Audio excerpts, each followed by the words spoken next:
ప్రభునందు నాకు అత్యంత ప్రియమైనటువంటి వాళ్ళారా, మన ప్రభువును రక్షకుడైనటువంటి యేసుక్రీస్తు వారి యొక్క శుభనామములో మీ అందరికీ నా హృదయపూర్వకమైన శుభములు వందనములు తెలియజేస్తున్నాను. ప్రిలారా, సంతోషకరమైన విషయం ఏంటంటే, ప్రభు కృపను బట్టి నవంబర్ మాసాంతంలో నేను మా బంధువులను కలిసి సౌత్ ఆఫ్రికా వెళ్ళటానికి దేవుడు సహాయం చేశాడు. కొన్ని దినాలు అక్కడ గడిపిన తర్వాత తిరిగి నిన్నటి దినాన క్షేమంగా మళ్ళీ తిరిగి ఇండియా రావడానికి ప్రభు సహాయం చేశాడు. ప్రభు ఇచ్చినటువంటి క్షేమకరమైన ప్రయాణాన్ని బట్టి, ఇచ్చినటువంటి అవకాశాన్ని బట్టి దేవుని నామన్నకు నేను స్తుతులు స్తోత్రాలు చెల్లిస్తూ ఉన్నాను. మరి కొంతమందికి ఈ విషయం తెలుసు. మరి అందరూ కూడా చాలామంది నా కొరకు ప్రార్థన చేశారు. ప్రార్థన చేసిన మీ అందరికీ నా హృదయపూర్వక వందనాలు. మరి నా ప్రయాణం కొరకు, నా పరిచర్య కొరకు, అన్ని విషయాల్లో నా కొరకు ప్రార్థన చేస్తూ సహాయం చేసినటువంటి, ప్రోత్సహించిన మీ అందరికీ ప్రభువైన యేసుక్రీస్తు నామముపేట నా యొక్క వందనాలు, శుభాలు తెలియజేస్తున్నాను. మానక నా కొరకు ప్రార్థన చేయండి. మీ ప్రార్థనలు నాకు ఎంత అవసరం. ఇక ముందు కూడా ప్రభు తన పరిచర్యలో తన దాసరాలు బలపరిచి తన మహిమ కొరకు వాడుకున్నట్లుగా మీరు ప్రతిదినం కూడా మీ ప్రార్థనలో ఎత్తిపెట్టాలని ప్రార్థనా సహాయం కోరుతూ ఉన్నాను. మీ అందరికీ నా హృదయపూర్వక శుభాభివందనాలు తెలియజేస్తూ ఉన్నాను. ఈరోజు ఉదయకాలం వాక్యాన్ని ధ్యానం చేసుకుందాం. ఈరోజు వాక్య ధ్యానం కొరకు మనం తీసుకున్నటువంటి లేఖన భాగము కీర్తన గ్రంథము 121 కీర్తన 2వ వచనం చదువుకుందాం. యెహోవా వల్లనే నాకు సహాయము కలుగును, ఆయన భూమి ఆకాశములను సృజించిన వాడు. ఆమేన్. దేవుని నామమునకు మహిమ కలుగును గాక. ఇక్కడ కీర్తనకారుడు తెలియజేస్తున్నాడు, మరి నాకెక్కడి నుండి సహాయం కలుగునని మొదట ప్రశ్నిస్తున్నాడు. మొదటి వచ్చిన అంటాడు కదా, నీ కొండల తట్టు నా కన్నులెత్తుచున్నాను, నాకు సహాయం ఎక్కడి నుండి వచ్చును అని చెప్పని ప్రశ్నిస్తాడు. తిరిగి ఆయనే 2వ వచనంలో మనకు సమాధానం చెప్తున్నాడు. ఎక్కడి నుండో కాదు, మనకు సహాయం కలిగేది ప్రభు దగ్గర నుండి. యెహోవా మాత్రమే మనకు సహాయం చేయగలిగిన వాడు. ఆయన సహాయం చేయటకు శక్తి కలిగిన దేవుడు. ఆయన భూమిని ఆకాశమును సృజించిన దేవుడు అని చెప్పని తిరిగి ఆయన మనకు తెలియచేస్తున్నాడు. అవును ప్రియులారా, మనకు సహాయం చేయవాడు ఆయనే. మనం ఉన్న పరిస్థితుల్లో మనల్ని విడిపించుటకు సమర్థుడు ఆయన.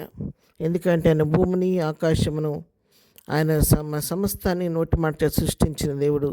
సర్వ సృష్టి ఆయన మాటకు లోబడుతూ ఉంది. ప్రభుత్వంలో ఆయన చేతిలో ఉన్నాయి, అధికారులు ఆయన చేతిలో ఉన్నాయి.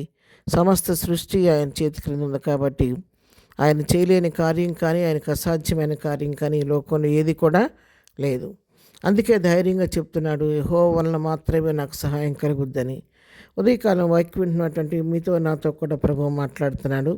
మన జీవితాల్లో కూడా ఇప్పుడొకప్పుడు ఏదో ఒక సమస్య తలెత్తుతూ ఉంటుంది. అలాంటి సమస్య వచ్చినప్పుడు మనం కూడా మనుషుల వైపు, లోకం వైపు, పరిస్థితుల వైపు మనం చూడకూడదు.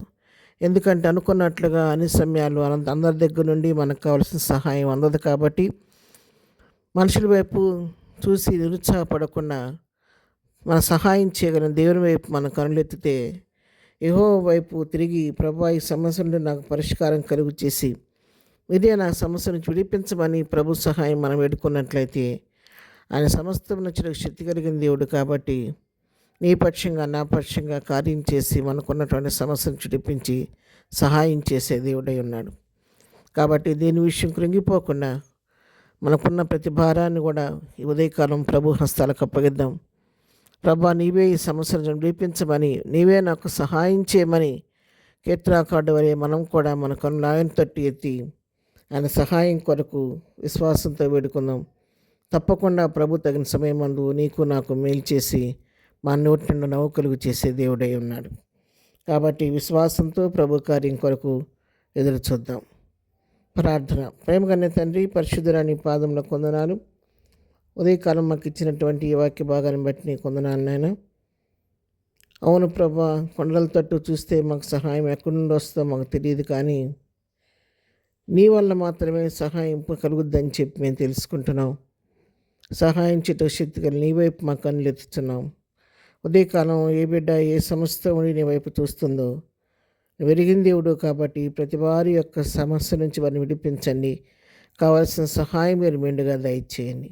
ఏదైనా దీవులతో నింపి నడిపించండి. మేము చేయి పని పాటలో రాకపోకలో తోడుగుండండి. ఈ దినం బర్త్డే మ్యారేజ్ చేసుకున్నప్పుడు దీవించండి, ఆశీర్వదించండి. ఈ దినం పునరుత్థానపు దినం, ప్రతి ఆరాధనలో మీరుండండి. మీకు ఆత్మార్థంలో ప్రతి ఆరాధన జరిగించి మీ నామనకు మహిమ తెచ్చుకోండి. బలహీనలు ముట్టి స్వస్థపరచండి, దుఃఖం నుండి వారిని ఓదార్చండి. ప్రతి వారి సమస్యలు మీ నామంలో పరిష్కరించమని ఘనత మహిమ ప్రభావానికి ఆరోపిస్తూ నా ప్రభువును రక్షకుడిని యేసుక్రీస్తు నామములో ప్రార్థించి అడిగి పొందుకొని ఉన్నాము తండ్రి. ఆమెన్. ప్రభు కృప సదాకాలం మనందరికీ తోడై నడిపించును గాక. ఆమెన్.